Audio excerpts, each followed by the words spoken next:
The awareness struck me suddenly, like the light bulb that appears over the heads of cartoon characters when they get a brilliant idea. My third child was not really mine.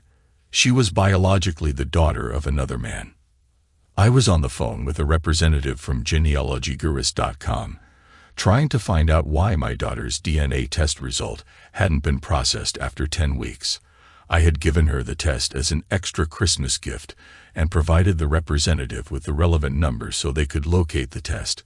After a brief 5-minute hold, he returned to assure me that the test had indeed been processed, but emphasized that privacy policies prevented him from divulging any further information since it pertained to the person who submitted the test. But if the test has been processed, why isn't she showing up in my DNA matches? I asked, increasingly agitated. Sir, there are several reasons why your daughter might not be appearing in your DNA matches, but I can't discuss that particular test with you due to privacy reasons, he responded, sounding somewhat frustrated. And that's when everything clicked. The most obvious reason she wasn't in my matches was that she wasn't actually a biological match. I ended the call in a daze, hitting the red end call button, and immediately bursting into tears. The next thing I knew, I woke up curled in a fetal position on the family room sofa. With 15 minutes left on my lunch break, I decided to call my daughter, assuming she might also be on hers, given we work in the same time zone. Knowing she usually spent her break curled up with a book at her desk, I wasn't too concerned about interrupting her. She picked up on the first ring. "Hey Dad, what's up?" she greeted me, a hint of caution in her voice. "Pumpkin, you know I love and trust you completely, but I know about the DNA test," I bluffed. "I called Genealogy Gurus, and they told me it was processed about 2 weeks ago."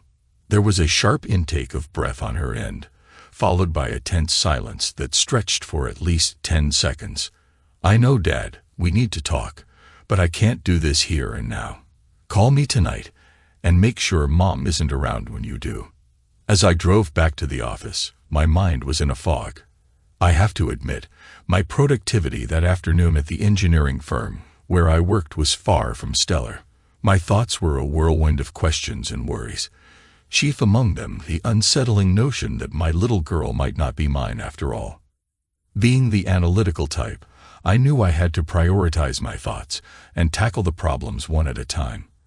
I didn't become a vice president of engineering at Johnson Electronics for nothing. I decided to approach my personal issues the same way I handled project challenges, methodically and systematically. Michael Johnson, the old man himself, had instilled this mindset in me when he hired me straight out of Purdue University to work for his then-fledgling company. With Michael at the helm and me by his side, Johnson Electronics had grown into an industry leader, and we both reaped the rewards. I earned a substantial income, enjoyed excellent benefits, and worked alongside exceptionally talented colleagues. Life got even better when I returned home each day to a beautiful, loving wife and our 3 wonderful children. As time went by, the kids grew up, moved out, got married, and started families of their own. Initially, being empty nesters felt a bit lonely, but we found many ways to stay busy, and it seemed like this phase rekindled our bond as a couple. Reflecting on the past month, a few seemingly minor incidents now stand out, particularly a phone call Mia made to my wife about 2 weeks ago. We were both in the family room watching TV on a Tuesday evening when Haley's phone rang. She glanced at the screen, mentioned it was Mia, and answered the call. The conversation was brief, lasting about 5 minutes, with Haley mostly responding with simple yes and no answers. I couldn't help but notice tears forming in her eyes. After the call ended, I asked if everything was all right. Haley mentioned that Mia's cat was having some health issues, but assured me there was nothing to worry about, although she seemed somewhat uneasy around me. It struck me as odd that she was taking the cat's health so personally. That phone call must have been when Mia found out. Haley had no idea I had sent Mia a DNA test kit. I didn't think it was a big deal. Among our 3 children, Mia was the only one interested in genealogy, so I ordered a kit online and sent it to her. I've been exploring our family roots intermittently for years and found the DNA testing particularly fascinating. I thought Maya would find it exciting too. Apparently, I couldn't have been more wrong. When I got home, I made an effort to act normally around Haley, even though I was seething inside. I kept repeating to myself, one problem at a time, one problem at a time. I met Haley at Purdue during my sophomore year. Although we didn't start dating until senior year, once we did, I believed we were inseparable. We got married a year after graduating -31 years ago, and until today, I would have said it was the best decision of my life. At 54, she remains beautiful, and despite having 3 children, she stays in shape with the figure of someone in their mid-30s. She is both fun and funny, and until today, I looked forward to spending the rest of my life with her. Around 8 o'clock, I told Haley I needed to call the old man about a project and excused myself. I grabbed a jacket and stepped outside to the porch swing, meeting privacy. Then I called Mia. Maya answered on the first ring, sounding absolutely distraught. "I'm sorry, Dad.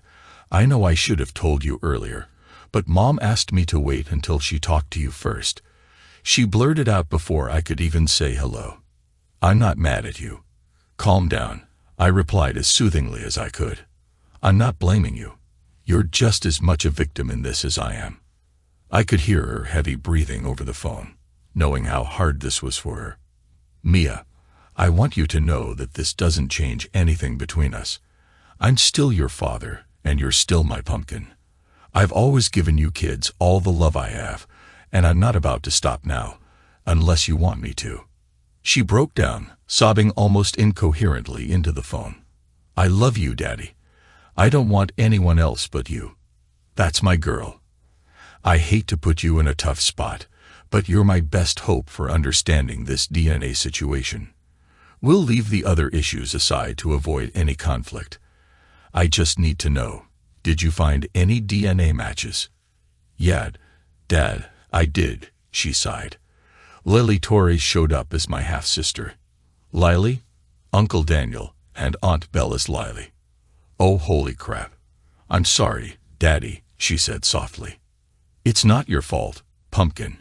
You never need to apologize to me," I reassured her, trying to stay composed. This revelation meant that Daniel Torres, Uncle Daniel to my children, appellate court judge Daniel Torres to everyone else, was Mia's biological father. Dan, that implied my wife had an affair with him when he was still with the law firm Gui Howe and Associates. This went back at least 25 years, considering Mia was 24 years old now. At that time, Haley would have been his administrative assistant. Daniel left the firm a few years later to become a state judge and moved to the capital, where his career really took off. Haley, on the other hand, chose to stay with Gui Howe, eventually becoming the office manager. During the years they worked together, Daniel and his wife Bella became such close friends that our kids called them uncle and aunt, and their kids do the same with us. Several times, when I was away on business trips, Haley and the kids would spend days at Daniel and Bella's lake house. Oh, Dan. The kids had often mentioned Aunt Bella taking them places, but never mentioned Uncle Daniel or Haley being with them. I hadn't even thought twice about it. Goddamn. I must have zoned out, because the next thing I knew, Maya was calling me, "Daddy, Daddy." "Sorry, Pumpkin. I got lost in my thoughts. Thanks for your help, kiddo. Tell Joseph I said hi." "Wait, Daddy, what are you going to do?" It was a fair question, but I didn't have a clear answer, so I told her straight. "I'm not sure, kid." "Well, just don't go and do something incredibly stupid, Dad. A little stupid is fine, but don't get yourself arrested or anything." I hadn't considered shooting Haley until that moment, but I promised Mia I wouldn't get arrested, so that option was off the table. I never break promises to my kids. Reassuring Mia about our relationship was my top priority, followed closely by discovering who Haley's accomplice was. The third task was initiating the divorce process by finding a new attorney. since my current one was with the same firm Haley worked at. That arrangement was clearly untenable. Once I secured a reliable lawyer, I'd tackle the issue of the future ex-Mrs. Clark Miller. At home, the atmosphere was frosty. Whenever we were together, Haley chattered incessantly, possibly from nerves. She seemed to be putting in extra effort to keep me happy, maybe hoping to soften the blow when I eventually found out. Who knows? But there was a palpable distance between us, and she certainly wasn't going to break the ice. I met with an attorney about a week later. When he learned my wife was the office manager at Gooey Howe, he looked visibly uncomfortable, so I moved on to the next one on my list, a confident young woman in her 20s who just smiled when I mentioned Haley's position at Gooey Howe. That's exactly the kind of unflinching attitude I needed, someone who wouldn't be intimidated when one of Gooey Howe's top attorneys stepped in to represent my wife. I began recounting what little I knew about the cheating debacle, starting with the bombshell discovery that my youngest child wasn't mine biologically and belonged, in fact, to Judge Torres. Appellate Court Judge Torres, asked my attorney, Avery Young. Yes, the very same, I confirmed, watching her expression closely to see if I needed to find new legal counsel. This should be interesting, she remarked, before directing our attention towards breaking down the financials. Given that both my spouse and I had stable jobs with pensions and solid benefits, Avery recommended a straightforward approach. Divide the joint assets equally, keep our respective pensions, and sell a house. This would leave both parties in a comfortable position, though I would fare slightly better due to my higher income and superior pension. Unless, of course, you want to really press her on the grounds of infidelity, the paternity issue, or her general disrespect, she added swiftly, looking momentarily like she was ready to leap onto the conference table to right the wrongs done to me. We'll have our reckoning, but I don't intend to hurt her financially, I replied. And what about the judge? Are we aiming to pursue anything there? That could get complicated and significantly increase your costs, Avery pointed out. The judge is my responsibility. I'll handle him in my own way, I snapped, possibly a bit too harshly. Understood, she replied. If she doesn't contest it, this could be over in 6 months, Avery noted. If she does, we might be looking at more than a year. I don't have any plans requiring a quick resolution, so take the time you need to get it right, I told her. With that out of the way, it was time for the next task, the confrontation. I waited another week, hoping Tracy's head might explode in the meantime. Saturday night was traditionally our date night, followed by a movie and some time in the bedroom. We always went to bed early on Saturdays to make the most of our time together. However, it had been 2 weeks since our last date, or any intimacy between us, a result of my inability to get over learning about the affair and Nia. Tracy hadn't even questioned it, an indication she knew I was aware, but was very adept at pretending otherwise.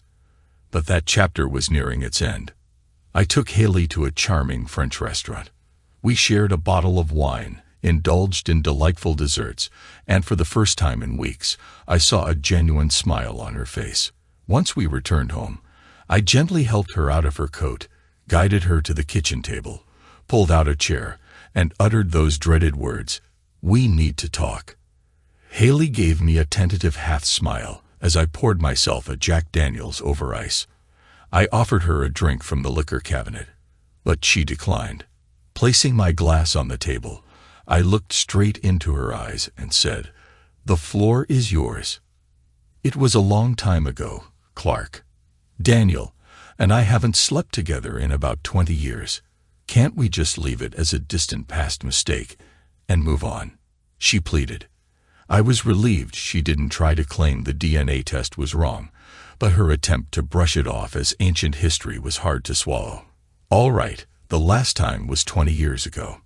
But when did it start? How frequently did it happen? And why did it stop? I need to know everything. And first, are both our children biologically mine? No, Clark. Matthew and Inna are yours. I didn't sleep with Daniel until about a year after Inna was born. The affair lasted for about 3 years initially, but we stopped when Daniel decided to leave the firm and pursue his judicial career. He waited a year after we ended things to go for his first judge position, to ensure his background check would be clean. After that, we only made love a few times at the lake house, whenever Bella took the kids out for an afternoon. Bella was unaware at the time, but eventually Daniel told her, and the three of us had a calm discussion, where Daniel and I promised there would be no more infidelity. Why didn't you ever tell me or try to make peace with me? What am I, chopped liver? I demanded harshly. I knew I could never tell you.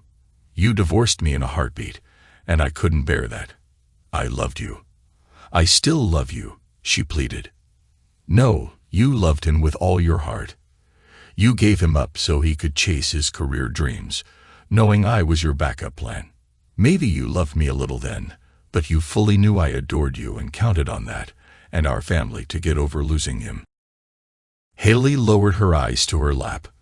The painful truth hung heavy in the air, and I could see she knew I was right. And what about Mia? You knew not using protection could have consequences, and it did. I thought that with both of you having brown hair, brown eyes, and light skin, no one would suspect whose child she was. When she came out looking like me, I figured there was no reason for concern until you sent her that DNA test. I honestly had no idea before then. So this is my fault? I asked incredulously. No, Daniel, and I talked about the possibility, but I assured him he didn't need to worry since you and he shares similar physical traits. As far as I knew, he was still unaware, but I'm sure Lily has informed him by now. I haven't had any contact with him for at least a couple of years, ever since Mia's wedding to Joseph 2 years ago. Well, regardless of what anyone knows, Maya is still mine in my eyes, and that's what I told her. I'm listed on the birth certificate. I raised her. I love her. She's mine. Daniel better not get any ideas, and if he calls, you better set him straight. And by the way, I'm having DNA tests done on the other 2 kids as soon as possible. Clark, Haley hissed. I already told you they are yours. And why should I trust you? I snapped back. Haley was visibly shocked by my sudden lack of trust. It also clearly distressed her that I'd have to explain her infidelity to the other 2 children. No one wants their own kids to see them as unfaithful. So how often were you 2 together, and where? Finish the story for me, I demanded. We didn't plan this, Clark. It just happened. We spent so much time working together, then became friends, and it developed from there. He was kind, considerate, witty, funny, passionate. You know the man, and we connected deeply. But because we both loved our spouses, we kept it minimal and usually met outside the city. No, we never met here or at his home. That would have been wrong on many levels, she explained. But that didn't stop you 2 from hooking up a few times at the lake house after the supposed end of the affair. While Guinea was out with the kids, I said loud, pondering. No, it didn't, she whispered, but I swear we haven't been intimate since then. And Bella knows all of this and has forgiven both of you. I asked, shaking my head in disbelief. Yes, I told you, Haley replied. I don't think I can, I exclaimed, my voice raw with emotion. Clark, we know what we did was wrong, but it ended over 20 years ago. You were never hurt by it at the time, so can't we just return to how things were a few weeks ago? You were my loving husband, and I was your loving wife. Nothing has to change. But it already has changed, Haley, I replied. I've spent the last 3 weeks questioning what I did wrong for you to fall for someone else, and doubting if I could ever fully trust you again, let alone continue our marriage. I gave you my entire heart, but you treated it like an occasional accessory. This wasn't supposed to be a marriage of convenience. It was meant to be an all-consuming, unconditional love. Haley started to cry. Normally, I would comfort her, but this time, I felt different. I moved to the family room and turned on the TV, leaving her at the kitchen table. That night, we shared the same bed, but for the first time in ages, we didn't cuddle. I kept as much distance as the queen-size bed allowed and stopped her from moving closer when she tried. Her face reflected shock and pain, but I remained indifferent. The next morning, Haley made a nice breakfast. As we ate, I brought up the subject of divorce. The affair was over 20 years ago. You didn't even know about it then. It's in the past. Let's just move on, she nearly screamed. Wrong is still wrong, no matter how long ago it happened, I yelled back. You deceived me, lied to me, cheated on me, and shattered my trust. Those are not issues that expire with time. I got up from the table, leaving half my plate untouched, and went outside to mow the lawn. That would be the last time I spoke to Haley until dinner on Wednesday, when she informed me that Bella Torres would be joining us for the upcoming weekend. I wasn't thrilled about it, but Bella and I shared a deep history and a common experience of betrayal, so I felt I owed her a conversation. Bella arrived at 6 p.m. on Friday after a 2-hour drive from her place, but she didn't bring Daniel with her. Haley had prepared stuffed flank steak with mashed potatoes, and I had picked up a few bottles of Merlot to complement the meal. Our dinner conversation was light and amiable, and afterward we moved to the family room with our wine glasses in hand, anticipating a more serious discussion. Bella began recounting the affair as if it were a detached history lesson, calm and clinical. However, as she delved deeper, her emotions surfaced, and both she and Haley's eyes welled up with tears. When Daniel confessed about the affair, it had already ended a couple of years prior, and he assured me it would never happen again, Bella said, her voice trembling. I was devastated at first, but as I processed it, I realized that since it was already over when I found out, it didn't hurt as much. Knowing that Haley wasn't after money made it somewhat understandable. Daniel has a magnetic personality, doesn't he? I only learned about Mia a few weeks ago, along with everyone else. I'm really sorry about that, Clark, Bella continued. Bella never mentioned the few times Haley and Daniel met up at the Torres Lake house after the main affair had ended. I wondered if they had even disclosed that to her. I chose not to bring it up. It amazed me that Daniel, a skilled lawyer, had managed to evoke an almost apologetic tone from Bella regarding his infidelity. Unfortunately for Haley, my response was far from Bella's. I wasn't swayed by her calm demeanor or her words, and I wasn't ready to forgive Haley and Daniel as easily, even if the affair had ended 2 decades ago. I often wonder how my life would have turned out if I had left him. Things would be so different for me and the girls, she shared thoughtfully. People always say to consider if your life would be better or worse without your spouse, and I know mine would have been worse. Thanks for sharing that, Bella. It's definitely something to think about. I had a lot to consider, though, especially since, unlike you, I wasn't told about the affair. I found out completely by accident. Haley knew she was making a mistake when she did it, and anticipated my reaction. She thought it best if I remained in the dark and continued living in blissful ignorance, and that's what my life would have been like if it weren't for that test. Now, 20 years later, I discover that my wife had loved another man, and was intimate with him, then chose to be with me more out of obligation than love. Is that right, Haley? Haley had remained silent while Bella spoke, sitting calmly but stealing glances at me, gauging my reaction. Aware of her eyes on me, I maintained a neutral expression just to unsettle her a bit. Neither Haley nor Bella was pleased with my response to Bella's story. They exchanged pained looks while I shook my head, went into the kitchen to pour another glass of wine, and returned to switch on the big screen in the family room, signaling that I was done for the night. The women took the hint and moved to the living room, where I could hear their soft murmurs. After my show ended, I turned off the TV, popped my head into the living room to say goodnight, and headed upstairs to our bedroom. On Saturday, Bella cornered me alone in the family room and insisted we talk.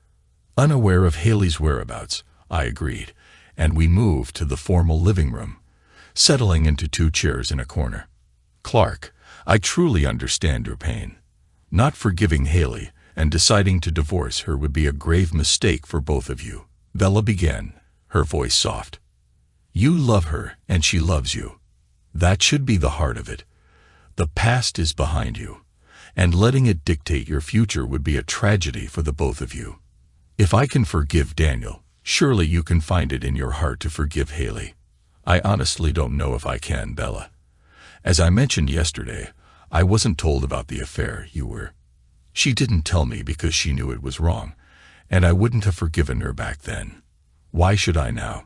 She deceived me for 2 decades, hiding her affair all this time. How can I ever trust her again, let alone forgive her? I shook my head and left the room, walking past Haley, who stood in the hallway, her eyes full of apprehension. She knew what Bella and I had discussed. My expression alone told her I wasn't changing my stance. Dinner that Saturday night was a silent affair. The women attempted small talk, but I wasn't interested. I barely spoke 3 words throughout the entire meal. After a quick thank you, I grabbed my jacket and headed out, telling them I'd be at Malone's, my preferred spot for a quiet drink. Arriving at Malone's, I noticed Jane, the bar owner, chatting with some customers in a far corner. Instead of my usual seat at the bar, I chose a solitary table, feeling wretched and apparently looking even worse. Mary, the bartender, brought my usual Crown Black on ice and remarked how I seemed like I just lost my dog. Not my dog, just my marriage, I replied with a bitter chuckle. Mary then whispered something to Jane, who promptly made her way over to me, excusing herself from the other customers. She sat down across from me. All right. Superman, spill, she said. Jane was around my age, a robust woman of Irish descent with a mane of red hair and a freckled face she wore proudly. She was tough as nails, but just in case anyone decided to challenge her, her husband Jake was cooking in the back. A towering figure at 6'3" and 280 pounds, he was a former Marine drill sergeant. Malone's was generally a peaceful place, but bars can sometimes get rowdy. I remembered one incident where a guy mouthed off to Jane. When she pushed back, he didn't back down. Jake took him out with a single punch and pinned him to the floor until the cops arrived. Jane always called me Superman because my name reminded her of Clark Kent. She used to tell everyone that while I was a nice guy with a good job, they wouldn't want to see me angry. We had a lot of laughs over that.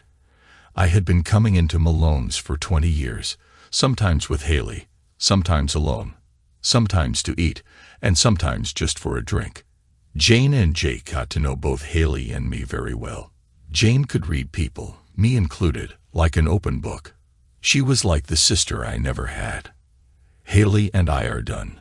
I blurted out finally. I hadn't told anyone before, and it felt like a weight was lifted off my chest. I found out she cheated on me with her boss about 20 years ago. Not just once, not just several times, but for 4 years. And my youngest, Mia, turns out she's his. And Haley thinks that because it happened so long ago, and I didn't know about it at the time, I should just accept it and move on. That cheating bitch, Jane exclaimed. How dare she? You're not just going to let her stay, are you? If Jake did that to me, he'd be up on the wall, and the guy she cheated with would have his skin tacked up right next to his. It felt good to know Jane agreed. Her common sense, no-nonsense perspective always mattered to me, and if she had thought otherwise, I might have reconsidered my position. Listen, Superman, it's as much about respect as anything. I loved Haley too, but her deceit wasn't out of love or respect. How could she let you believe another man's child was yours all these years? I filled Jane in on the details about Mia, noting that Haley claimed she wasn't entirely sure. Jane didn't buy it for a second, pointing out that not getting a paternity test was just a convenient way to avoid the truth. Has she ever apologized for the affair or just for hurting you? Damn, Jane hit the nail on the head. She's never apologized for the affair. I don't think she's even really apologized for hurting me. The only thing she seems sorry for is that I found out, I admitted. I can't tell you what to do, Superman, but I think it's clear what needs to be done. I'm sorry, Clark. The crown is on me and Jake tonight. The rest of the bottle is yours, and we'll call you a cab when you're ready to go. Hand me your keys."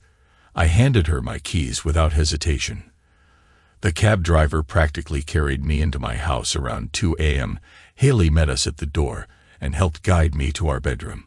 I collapsed on the bed fully clothed. Haley took off my shoes and socks, and there I slept just like that. Late Wednesday afternoon, I received a call from my son at the office. He wanted to discuss the situation with Haley. Though he didn't explicitly say it, it was clear that Haley had enlisted the help of the kids to persuade me against the divorce. Typically, my son and I see eye to eye, but I could tell she had influenced him significantly. He was definitely siding with her on this matter. "Dad, divorcing Mom would be the stupidest thing you've done since you wore a leisure suit in the 70s. He attempted a light-hearted approach. "Seriously, Dad, for something she did 20 years ago, which you only found out a few weeks back. This is the woman you said you loved and wanted to spend the rest of your life with just a few weeks ago. Now you're prepared to throw it all away and possibly live the rest of your life alone over a mistake. Seriously, Dad. First of all, Matthew, a mistake would have been what she did the first few times she slept with him. After a few months, it's a decision, not a mistake. And what would you do if you found out Linda was cheating on you? You'd probably lose it, but you didn't catch her. It's been over for 20 years, he countered. The physical act has been over. The deception and lack of respect have continued. I responded coolly.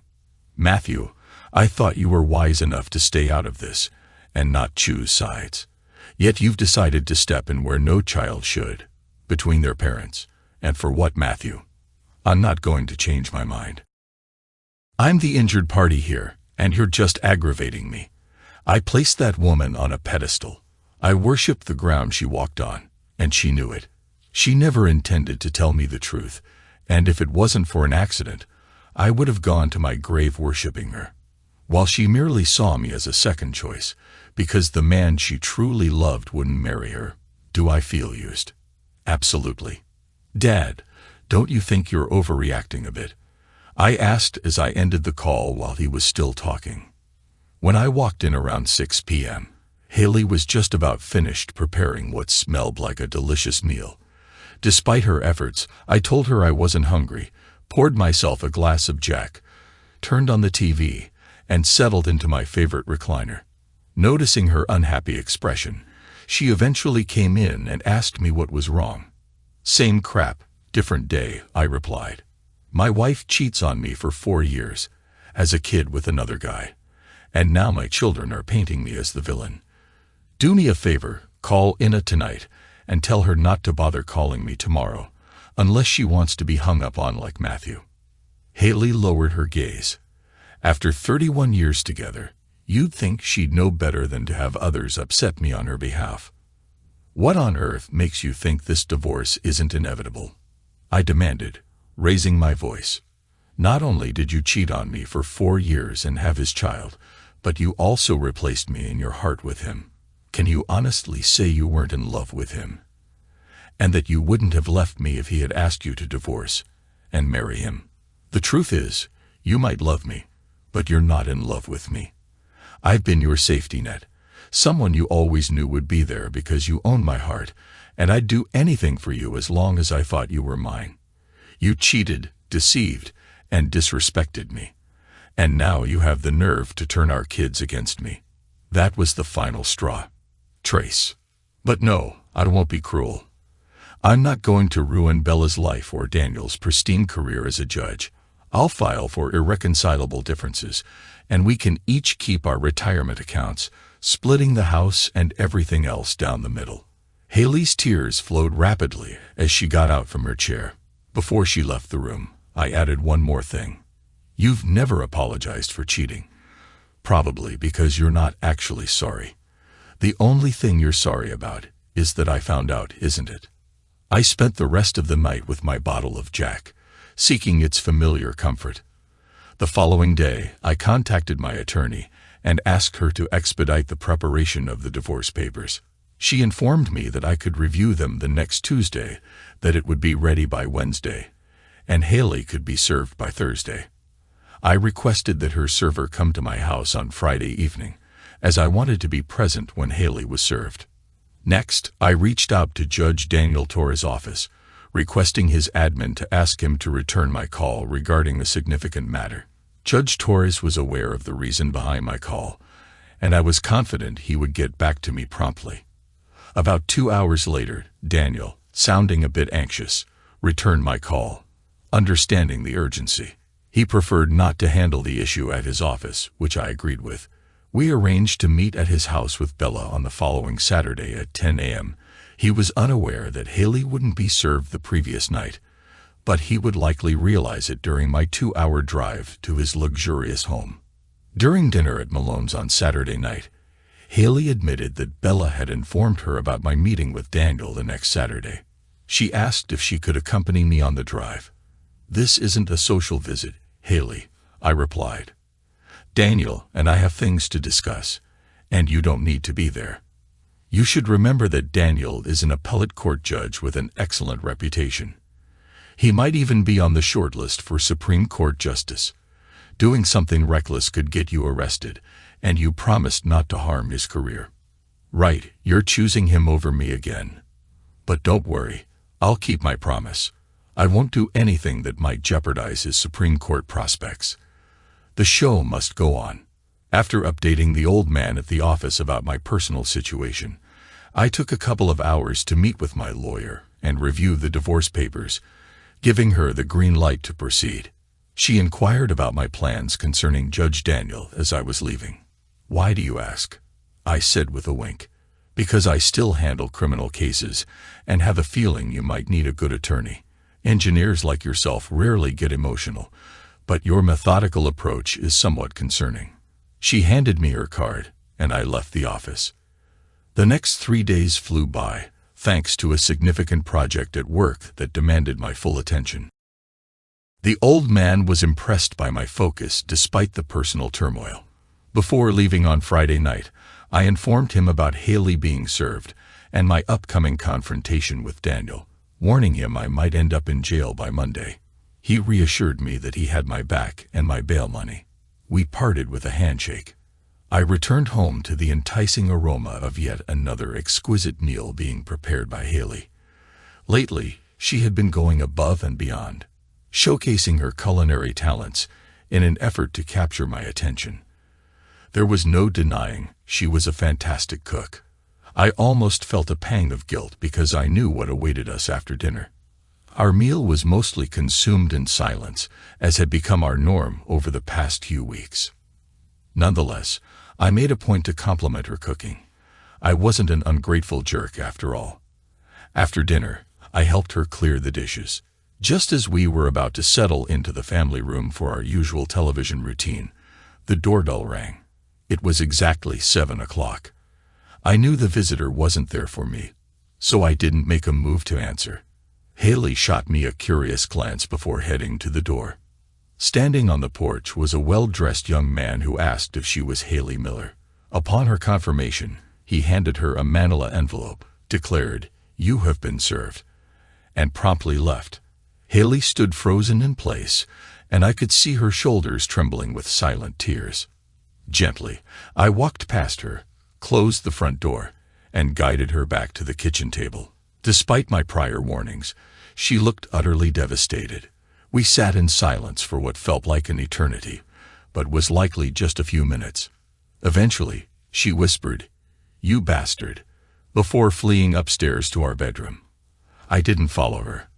The hardest part was over. That night, for one of the few times since our marriage, I didn't sleep in the same bed as Haley. Instead, I retreated to the guest room, though calling it sleep was a stretch. I had made the final break from the woman who, until a few weeks ago, had been the light of my life, my soulmate, my everything. Despite everything that had transpired, we had still shared the same bed, perhaps neither of us wanting to be the one to disrupt that last semblance of normalcy. But now in my mind, it was truly over. I got up, took a shower, and quietly slipped into the bedroom to gather my clothes, careful not to wake Haley and risk starting something. Without checking if she was awake, I grabbed my things and left. I opted for a casual look, a collared shirt, a decent pair of Levi's, and my custom metal-tipped cowboy boots, which I had made when visiting our son in Dallas. I left earlier than necessary to avoid being late for the meeting. If I arrived too soon, I could always pass the time at a coffee shop, which is exactly what I ended up doing. Promptly at 10, I stood on Daniel and Bella's porch and rang the bell. Bella, looking as beautiful as ever but clearly nervous, opened the door. "I'm sorry it has to end like this," I murmured as she leaned in for a hug. She didn't respond, just took my hand and led me to the den where Daniel's mementos and photos were displayed. Daniel was sitting in his favorite recliner, but stood up as we entered. "Hello, Clark." "Hello, Daniel." Bella, now appearing downright scared, quietly exited the room. We stood about 6 feet apart, gazing at each other. Once, Daniel had been like an older brother to me. We were that close. He was 2 years older and about the same size, though 20 years of a comfortable lifestyle had added around 30 pounds to his frame, much of it in his round belly. We had shared dreams and hopes, celebrated together, and fished and hunted side by side. I was proud to call him my friend and admired his rise in the judicial world. But now, standing before me, assessing me with his eyes, he was no longer a friend but foe, the man who had stolen my wife's love, impregnated her, and destroyed my life. Rage surged through me. "You'll win my wife's heart, you bastard," I shouted. "And you get to keep your spotless reputation because I promised Haley I'd never tell anyone about this. And I keep my promises to her, but you're not keeping your balls." With a sudden burst of anger, I took a quick step forward with my left foot, then planted my right, and drove it forward and upward like kicking for a 50-yard field goal, his testicles the target. Daniel reacted even slower than I had anticipated. My metal-tipped boot struck accurately and forcefully. He let out an animalistic yelp and collapsed, clutching himself and squealing like a hunted pig. Bella rushed into the room, saw her husband writhing on the floor, and hurried to his side. He continued to scream in agony, beyond any comfort she could offer. She looked at me, distraught. I pulled out my cell phone and dialed 911. "There's been an accident at Judge Daniel Torres' house," I reported. "We need an ambulance at this location." I spun around and headed for the door, but just before I reached it, Bella caught my right arm. Bracing myself for a potential outburst, I was surprised to see a calm expression on her face. She hugged me tightly and whispered, "Thank you. We know what we have to do." I returned her embrace, stepped out of the house, got into my car, and drove home, comforted by the certainty that the cops wouldn't be coming for me. Bella understood completely, and would explain it to her husband when he could think more clearly. The drive home felt liberating, perhaps even more than the swift kick I delivered. After months of having my heart shattered daily, I finally felt free. It was strange, but once I accepted Haley's betrayal, her hold on my heart weakened. I could finally think clearly enough to do what was best for me. It might not have been the ideal solution for everyone involved, but sometimes you have to prioritize your own well-being. After all, that's what others had done for the past 20 years, so why shouldn't I start now? Although a part of me would always love Haley, I wasn't going to dwell on the affair anymore. It was neither my doing nor my choice. It was time to move forward. When I got home, I went down to the basement, grabbed a couple of suitcases, and headed up to our bedroom. Haley, sitting in the family room, followed me upstairs. "So this is it then?" she asked. Just like that. 31 years and out the door. "Haley, I'm sorry that you're so absorbed in yourself that you can't see how you wronged me. How you stole 24 years of my love with your deceit. You can't see it, and probably never will. But I've made peace with it, and I don't hate you. I don't even hate Daniel, though right now the poor guy probably thinks so. I'll make my peace with Matthew and Inna sometime in the future. You might consider making your peace with Mia as soon as possible. The poor girl's a mess. Sign the paperwork, "Haley, and let's get this done. I'll get the rest of my stuff out of here in the next few days. I don't think we need to talk anymore. If you have anything else to say, I've put my lawyer's card on the kitchen table." She stood there in shock, tears in her eyes but unable to speak. I picked up my suitcases, went downstairs, and loaded them into my car. I went back inside, grabbed a few more belongings and left. 31 years, just like that. Epilogue. I was wrong. Daniel managed to save one of his treasures after all. It required extensive surgery and months of rehabilitation, but they were able to salvage one of his jewels. I learned about it from Mia, who was contacted by Bella trying to reach me. Bella didn't have my phone number, and the rest of the family refused to inform me. In fact, none of them have spoken to me in the 8 months since it happened, but I've come to terms with it. The official story is that Judge Daniel fell heavily against the corner of his ornate desk in his den, injuring himself severely, and then made it worse when he hit the floor. The press called it a home accident, to keep it discreet, and didn't mention it was a genital injury. He received a lot of sympathetic media coverage, which likely won't hurt his chances for a spot on the Supreme Court shortlist. Haley signed the divorce papers within a week, and it was finalized last week. The house is set to be auctioned off. Haley hasn't reached out to me since I left, nor have Matthew and Inna. It looks like I won't be getting an invitation to the family Christmas dinner, wherever it ends up being. Starting from the new year, the old man will be handing over control of the company to me as he retires. The deal is that I have to run it for 7 years before I can retire with a substantial golden parachute. He plans to sell the company by then, and I'll receive 10% of that transaction as well. I've begun to venture out socially, essentially dating again. After being married for so long, I'm slowly relearning the ropes. Word about the divorce spread quickly, and a few divorced friends have reached out to gauge my interest. Surprisingly, 2 or 3 of Haley's divorced friends also called, expressing shock that she let me go. I have to admit, that was a nice boost to my ego. I have a promising future ahead, filled with both professional and personal challenges. I've been exploring new hobbies with the extra free time I now have. However, one hobby I've decided to drop for good is genealogy. I've been down that road already.